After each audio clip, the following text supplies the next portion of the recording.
Hey, listen to Wrestling Roundup on FreeFM, ArrowFM, and MPR. As always, I'm Grady, and live on Discord, we got Josh. Hey, We got Saturday night's main event to talk about, and we've also got the NXT Battleground show. Let's kick off with Saturday night. We only got 4 matches at the moment announced. Starting at the top, the World Heavyweight Championship. It wasn't on the line at Backlash. It is here. It is going to be Jey Uso versus Logan Paul. this has been a interesting feud. Um, Honestly, this is probably the farthest thing that we probably would have expected for the first feud for Jey Uso. But I think it's been a pretty good one at building Jey as a champion. Because I'm going to say, if they hadn't gone ahead and announced that in 2 weeks the winner defends against Gunther, I would have said there might be a chance that they would change the title, even though they just did a couple weeks ago. But because of the pre-announced title defense, I'll say Jey retains. Yeah, I'm with you. I think this has worked so well because the crowd loves to cheer Jey Uso and the crowd loves to boo Logan Paul, right? It's a pretty clear cut heel face dynamic, and I'm with you. I still can't shake the feeling, but I would have been a lot more scared that we were just going to give the championship to Logan Paul had we not had that match announced later on. I don't suspect Logan Paul versus Gunther with the Money in the Bank potentially hanging around is really the way they want to go, especially because it would be switching the title to Jey, then switching the title to Logan, then switching the title to potentially the Money in the Bank winner. And that's a lot of hot potatoing of the World Heavyweight Championship, and you can accomplish pretty much the same thing by just having Jey Uso pick up the win against Paul and then go into his rematch against Gunther with still that briefcase hanging over everything that happens. So I don't think you need to swap it to Logan here. I think all of the next steps make way more sense if it is still Jey holding the title. And so, fingers crossed, it really should just be a Jey retention.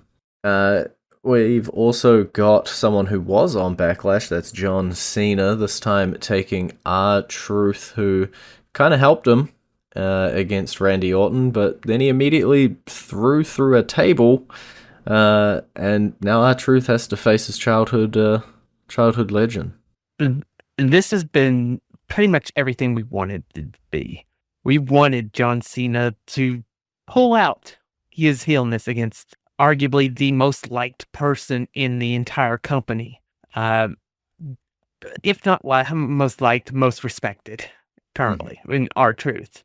I just want to see Cena just absolutely demolish R-Truth. R-Truth get a little bit offense in, maybe even a 2 count off after a finisher, but I want Cena to beat him so badly R-Truth has to be stretchered out of the arena, because I think that'll be one of the biggest ways you can get heat on him. Yeah, this is an interesting one, right? On paper, if you ignore the stories or the alignments or whatever you want to do, this is John Cena, WWE Champion John Cena, top of the card, top of his game, going against R-Truth, who has not accomplished a lot lately, usually in that comedy spot. And you're right, the odds are 100% not in Truth's favor. Cena's heel turn has come, and it's, there's still some people cheering out here and there, and if you really want to commit to it, we said that Cena had to beat up a fan favorite. He had to make it obvious that he was 100% committing to that heel turn, and here's your chance to do it. As you say, put him through a couple tables. Just don't end the match. You could do the classic 1-2, and then John Cena pulls his shoulder up and just keeps it going.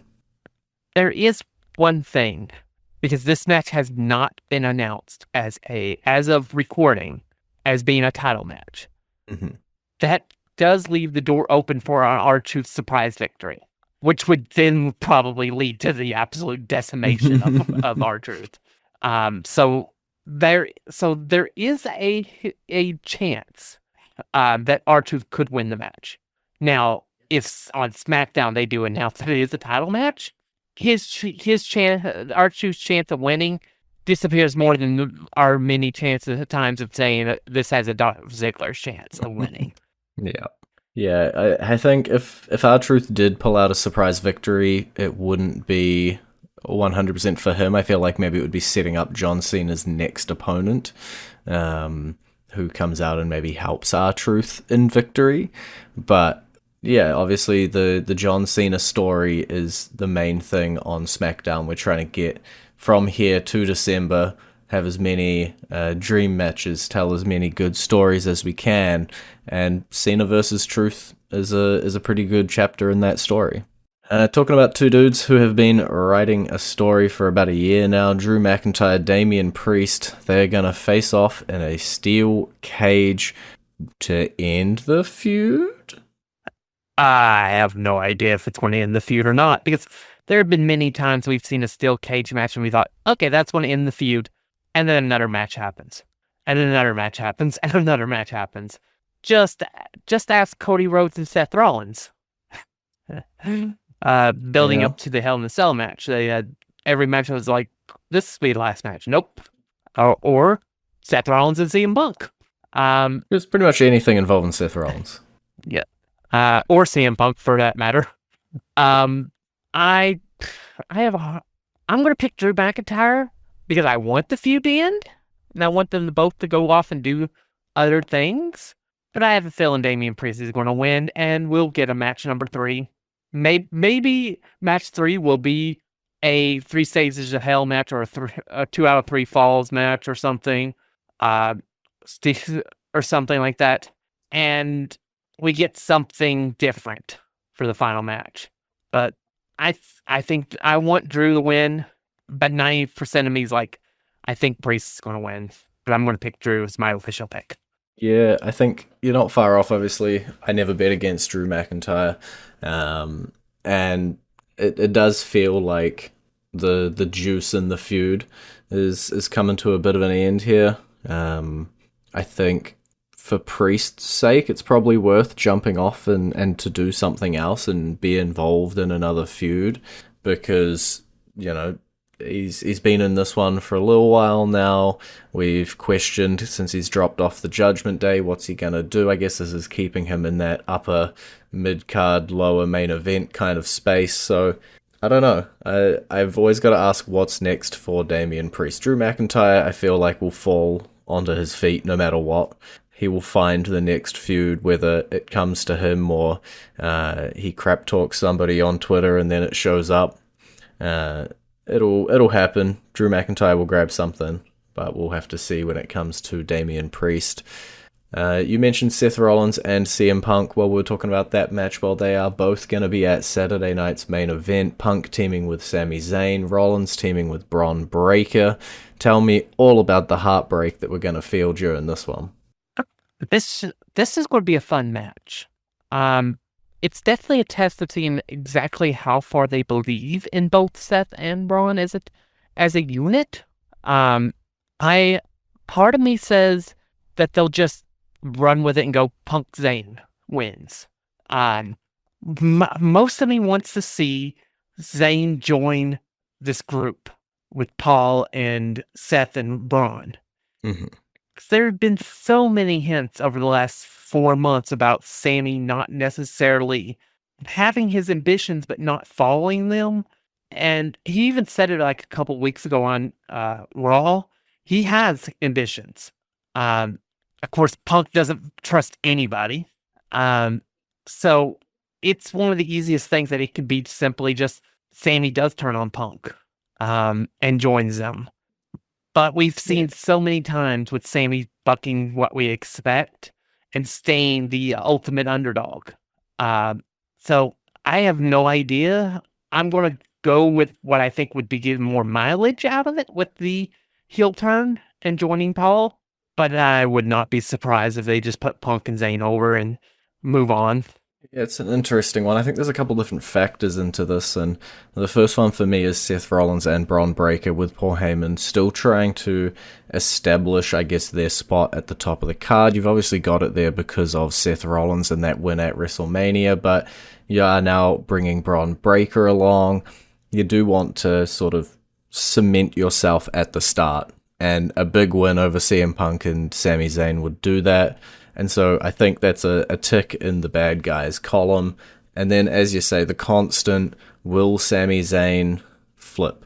We've got Karrion Kross still calling him out. We got so many different little things, and I do agree. I think it is probably one of the more likely outcomes from this is Sami Zayn jumping across, and we can set up some sort of betrayal thing with Jey Uso, who was on his side. There's a lot of different things. As you say, more mileage that we can go with. If Punk and Sami win, maybe it puts a halt to the Rollins Breakker momentum. It doesn't really put us in any better of a spot. What are we going to do? Just another Seth CM Punk match again? What's Sami Zayn going to do? You know, he picks up a win as a face. Where's he going to go? And I think that one just leads to more questions than answers for me. And the swerve of Sami jumping across actually makes more sense and has less questions for me, which is not always the case. Well, is there anything else you want to talk about for Saturday night's main event from what we know right now before we head into our theme? That's pretty much all we know about Saturday's night's main event. And we'll see how the show takes place then, and we'll go into our entrance theme, which is for R-Truth to give him all the good luck in his match against John Cena.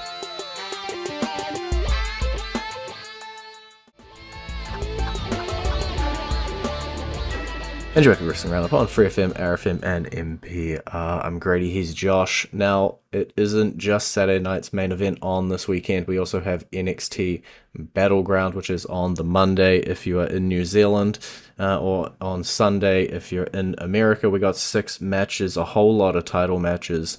There's in fact one match that isn't a title match. I'm going to start off with that one. Tony D'Angelo versus Stax. Obviously there was some betrayal in the D'Angelo family, and here's our good old mentor versus mentee match. Yeah. Considering everything that's going on with the family, he formed the family, then immediately after forming the family, it got cut down because they immediately fired the other guy in the group, and it was just these two, and they worked so hard to get to first a tag team title reign, and then getting D'Angelo the North American Championship. But at the end of the day, it's the classic story of the underling gets jealous of the accolades that the leader gets and decides to coup and strike out on his own. I love D'Angelo. I would, if I had my pick, I would pick D'Angelo winning. But I think because there are a lot of rumors about D'Angelo moving up to the main roster, I think they'll have Stax win. Yeah, I think there's so much done with this story already with Tony, and I think his family has probably had more betrayals and downsides than it has had successes.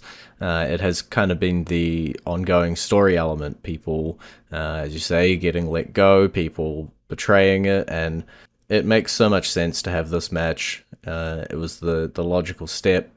And if Tony is going up, I think actually this match might tell us that, right? If Tony picks up the win here, he might be sticking around a little bit longer. If Tony loses here, I could see him heading on up, either in the next draft or just appearing on Raw or SmackDown. But it does appear as though he'd be going up without a family behind him, as it will be Stax coming out on top would be my guess as well. 6-man tag team match. We got Sean Spears' group, the Culling, going up against Hank and Tank and Josh Briggs.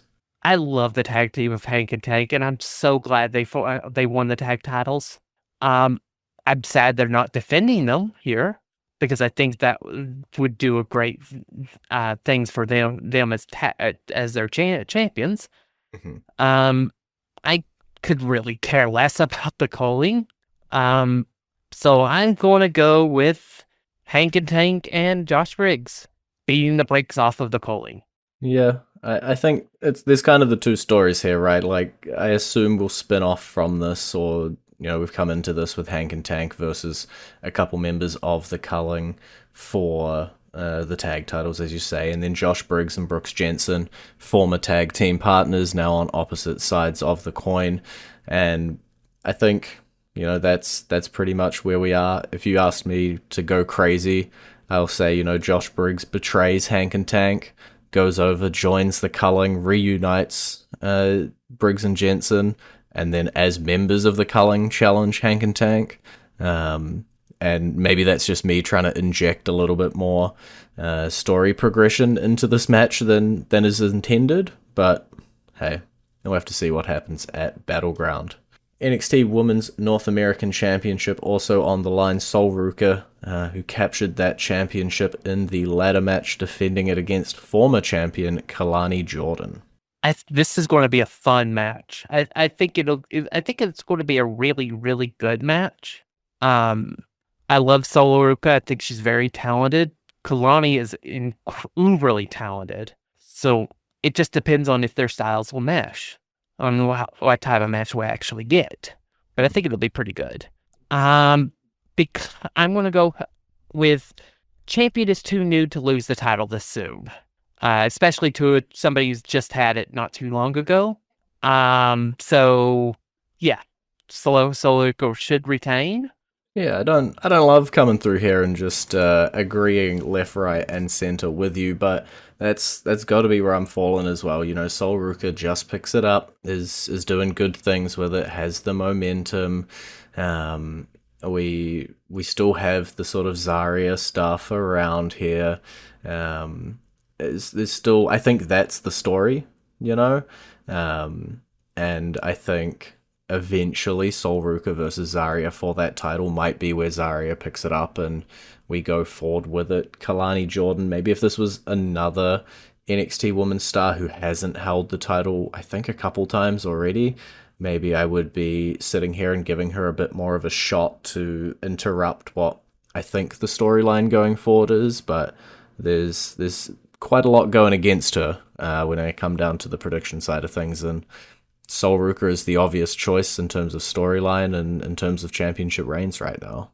Let's stay in that NXT women's division because the women's championship is also on the line. Stephanie Vaquer as champion will be defending against Jordynne Grace.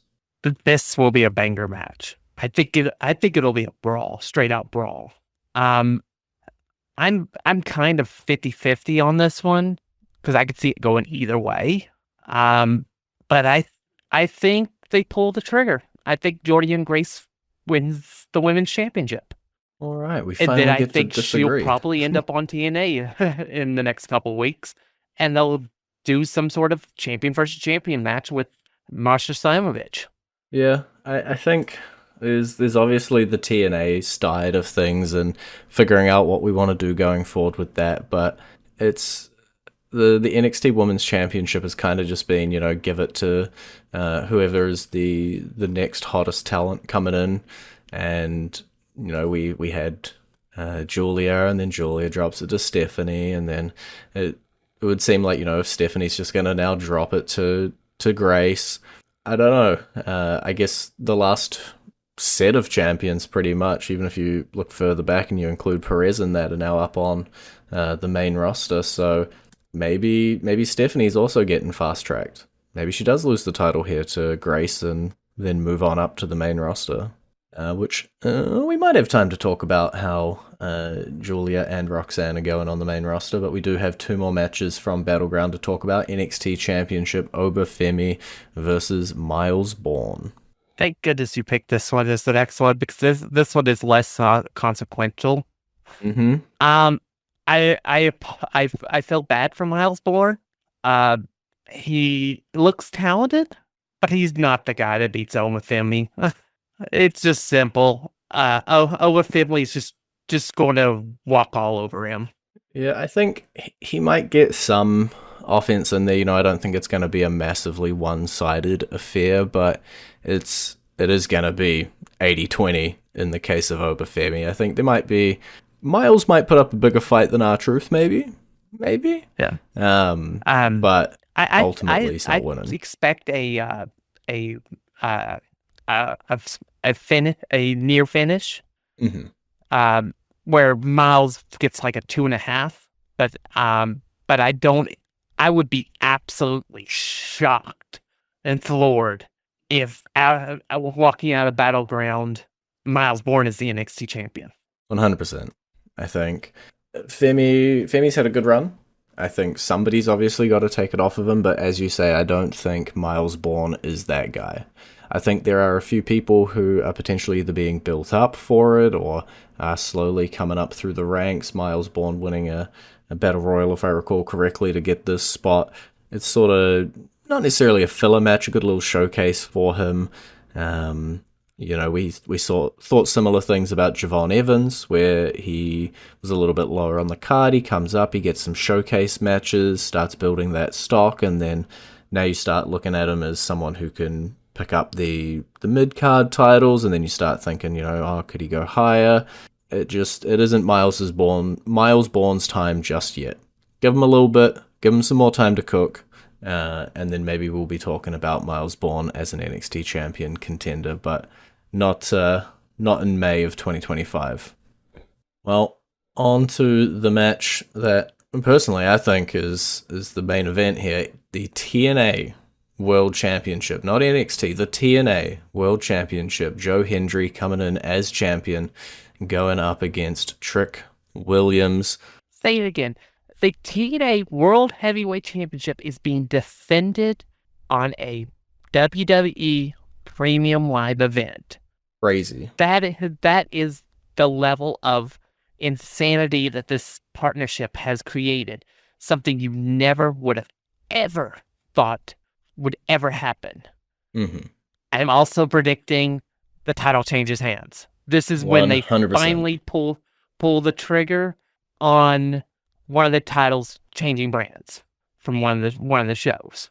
Yeah, we've been asking, you know, for an NXT star to win a TNA title, for a TNA star to win an NXT title. I didn't really care which way it goes, left, right, or center. And yeah, all of the stars are aligning here, right? Trick Williams, he has pretty much finished up in NXT. We thought he was main roster bound. You can have him go do, you know, 2 to 4 months, however long he needs to, off on TNA. Joe Hendry, never going to be hurt. He's always going to be popular. He's always going to still come out to that pop. Even could pick up the championship back off of Trick when Trick's turn is finished. You know, there's so much you can do here, and it feels like this is it. This is the time. If it doesn't happen now, I'm not gonna feel like it's ever gonna happen. Yep. And the one huge thing that we need to also consider here is if Trick Williams does win this and he gets to spend a couple months in TNA, that's going to be great for him because it's a different set of eyes, different set of circumstances, different atmosphere for him to perform against. And there are a ton of great people in TNA that he can work with and enhance his abilities with. So this could be like the polishing on the diamond to make it shine for him before he gets to the main roster. So, yeah, as you said, Joe Hendry's fine. He'll probably just go back to, maybe he'll go haunt Matt Cardona and make another song about him.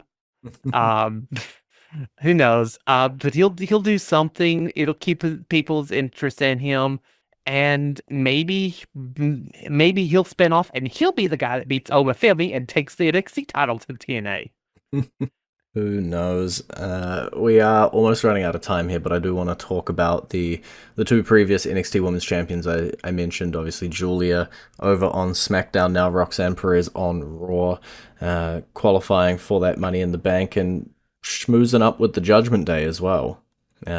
We talked about that next evolution of the Judgment Day, what was going to be the fuse. Well, while Liv Morgan's away filming, we get Roxanne Perez giving some chicken nuggies to Dominic.